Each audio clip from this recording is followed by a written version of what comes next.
Okay guys, really excited to get to show this horn to you. This is the production model of the new Lotus Lead Solo. Anyway, but I thought I would give you another review on with an actual production model horn. I'm wearing gloves just because this finish is lovely and I don't want to get my fingerprints all over it and make my shop have to clean it before it gets shipped out to someone else. So this is the Lotus Lead Solo. This instrument has been in development for several years, and I'm really excited to see it come out. I know they've done some video. Lotus has done some video on this horn that has been really exciting to see. I know Ryan Kisor played one of the prototypes, and Ryan plays with Lincoln Center Jazz Orchestra and a bunch of other things. Ryan's one of the best lead players playing today, bar none. And he loved it so much, he demanded to keep the prototype. Like, he liked it that much. And the one thing to consider is that when a guy of that caliber likes a horn that much, he's not doing it because it's cheaper than something else or whatever. When you're at that level of playing, and you're at that level of like gig, he's making enough money. He can play literally any trumpet he wants. So, he would spend whatever it took to get the best tool for the job. So for him to get that excited over the Lotus Lead Solo, to me, is a huge testament to the instrument. So that definitely, when I saw him get that excited about it, like, that made me think like, okay, they're definitely onto something here. So what you have with this horn is essentially a lightweight yellow brass instrument with a large 5.5-inch bell. And when I first saw this, I was like, what is going on with these specs? Like, this just seems kind of weird. And the more that I've played it, and the more I've kind of looked into it, I get what they're doing.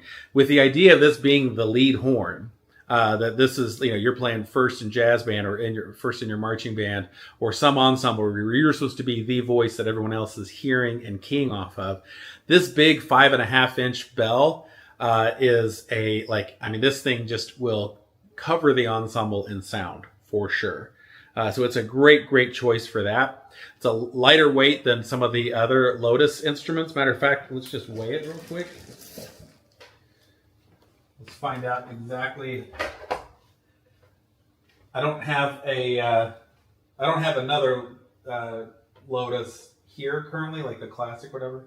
But it's coming in at 2 pounds 5 ounces, which is just like when I've weighed box and stuff in the past. They came in right about 2 pounds, so it's just a few ounces more than a Bach. You've got all of the Lotus kind of design language in terms of the appearance and how it looks, the way the bends are. Those are all, kind of just off of like this looks like the Lotus trumpets that they've been building in Italy. And it has the same geometry, the same look, everything. This horn is made in China, and I know there's been a lot of people, myself included, that were like, I'm not super worried about the China thing because we deal with a lot of Chinese manufacturers for other stuff. And like anything, there's stuff in China that's really cheap, like disposable basically. But there's also like really premium things that are made there, and it all just depends on which factory you're at and how much you're willing to spend. And so this is clearly the top end of manufacturing for brass instruments in China. So this has, and then also like the valve tops got a little bling on them. This has the same fluted columns and design as the bottom valve caps and top caps as the more expensive Lotus trumpets. And yeah, this is in every way a Lotus trumpet. So wild. It's wild to me that they duplicated it to this degree and offered it for essentially half the price. But they did, and that's what this is. So good for you guys as customers, because you're essentially getting their design of a trumpet and half the price of what it normally would be. Most builders wouldn't do that. So kudos on to them for doing that. But yeah, just beautiful bracing, beautiful. The silver. There was some discussion online about wondering about what the quality of silver plate would be. The silver plate is gorgeous. The fit and finish is excellent. So it comes with 2 tuning slides. There is a brass with nickel silver legs. That's what's in here now. That's going to be the brightest sounding tuning slide. And then there's another one that is bronze with brass legs, which is this one. So the silver part here is bronze underneath, and then brass. This is going to be a little bit warmer sounding. So the brass and nickel silver will be the brightest sounding, which is what's in here, which is presumably what most people would want in a lead horn. But if you want to darken it up, warm it up a little bit, there's that slide, which I'll try that. Yeah, so in terms of fit and finish and design, like I said, this is excellent. Adam is doing all of the play testing on all these instruments, Adam Rappa. So you can't beat that. And then when they come to Ernie Williamson, we also do our own QC to make sure they're good to go. So you're just getting like 2 levels of inspection. Oversized barrel-sized water keys there. Thumb screw for the first slide, for the third slide. There's nothing, it's very common on this type of horn, nothing holding the first slide in. So that's why there's this hair tie here to kind of hold the slides together. I've got a Lawler that's the same way. I've got a bunch of horns that, I have to use something like this to hold that first slide in transport so it doesn't come out. But yeah, just a really, really gorgeous horn. All right, let's play it a little bit. Let me give you the caveat that I really haven't played much today. So, and I certainly haven't prepared anything like normal. So because this is the lead solo, I'll use what I use for a lead mouthpiece, and you'll kind of get an idea of what this sounds like.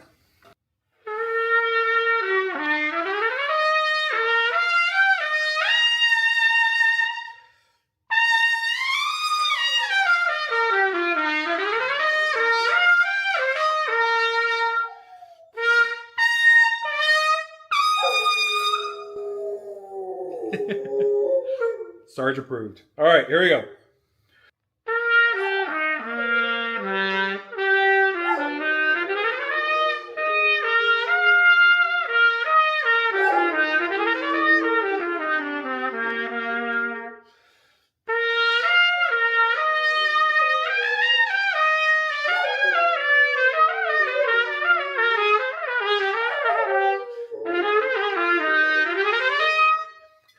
I don't know how much of this you're hearing over the dog howling. Sarge, that's enough, buddy. We get that this horn is Sarge approved. Okay, so me as a player, what I'm hearing, really effortless playing, basically, with a sound that is really wide and broad. This thing, I can just imagine, is going to sound really, really good. All registers are smooth and connected, and honestly, playing the F over high C doesn't feel much different than playing the F at the top of the staff. So everything about that to me shows it's well made. Yeah, it's bright without being obnoxiously bright. Like, it's not shrill. So there's still and you could hear when I pulled back the volume, it was pretty decent sounding. I don't know that I'd play My Funny Valentine on this setup here necessarily, but it was respectable. You could get away with a lot of commercial playing with that kind of setup, and that's with the brightest tuning slide too. So let's see what happens as we switch over to the bronze tuning slide, because that should add a bit of warmth too. Now, my gut feeling, I have not tried this, but my gut feeling is that it's going to be I'll notice the difference. So it'll be a noticeable difference, but because it would probably be exaggerated with a different mouthpiece. Okay, so there it is, and you can see how that slide just fit in there perfectly. Yeah, I can hear already. It is warmer.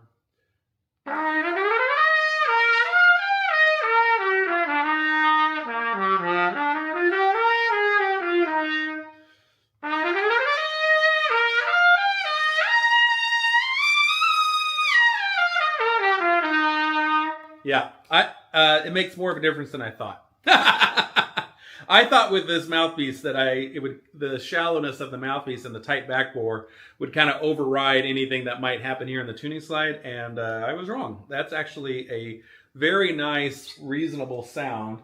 Let me grab my legit mouthpiece, my classical mouthpiece, and let's see what it sounds like.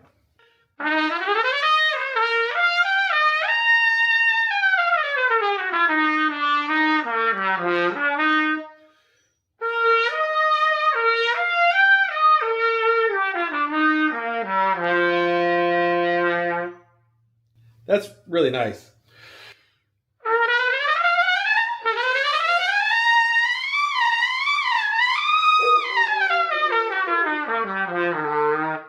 Yeah, that's good enough that honestly I could probably get away with playing that even in like a concert band or wind ensemble. Um, it's with that slide, it's warm enough to like I wouldn't feel like I was really sticking out of place.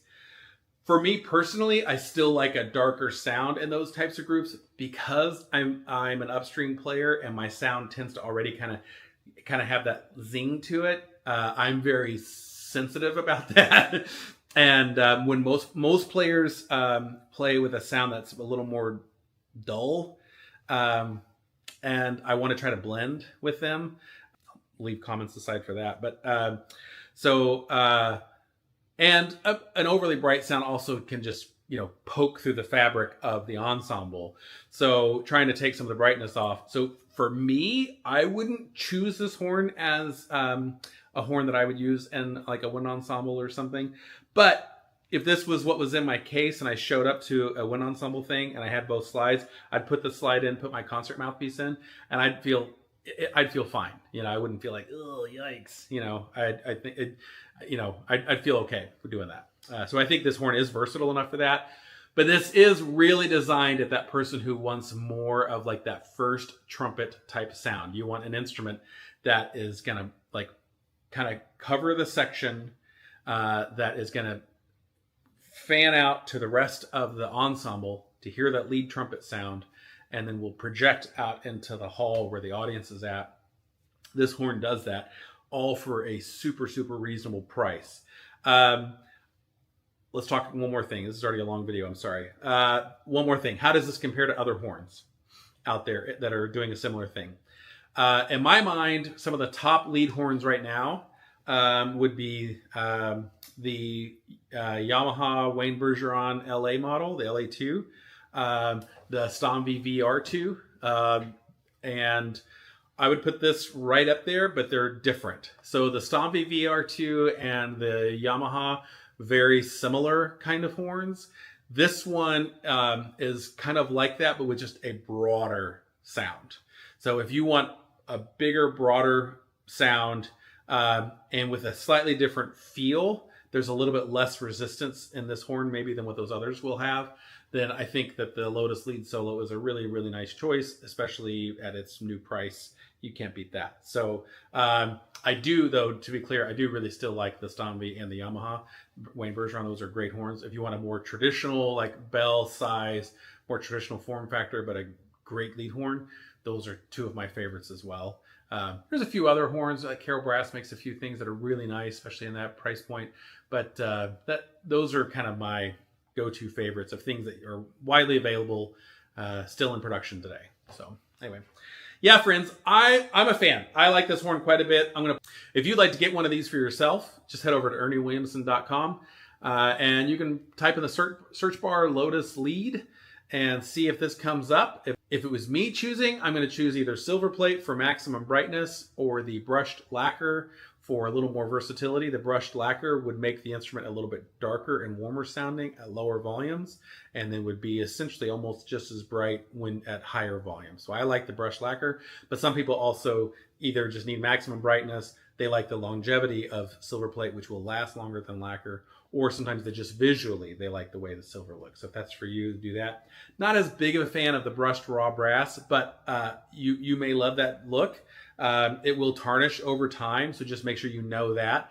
And that is a sexy look. I get why people like it, but it just, from a retailer's perspective, those are not as consistent in terms of the visualness of it. And some people buy a raw brass horn and then they get frustrated when it tarnishes. And so I think, well, then don't buy a raw brass horn. Like with a raw brass horn, it's going to weather and age like the Statue of Liberty or something like that. And it's going to model and look different, and we can't control really what it's going to look like. So it's just going to do that over time. And if you love that kind of organic nature of it, and you like the sound of silver plate, but just want like this sort of, one-off appearance, then raw brass is cool. Also, some people don't like it because it'll turn their hands. It can turn some people's hands green. So if you dig all that, that's fine. But otherwise, silver plate or brush lacquer, probably the best choice for most people. So yeah, I'm a fan. Head over to ErnieWilliamson.com, see if we've got them in stock there. Lotus Lead Solo. Would you play one? Would you get one? Let me know.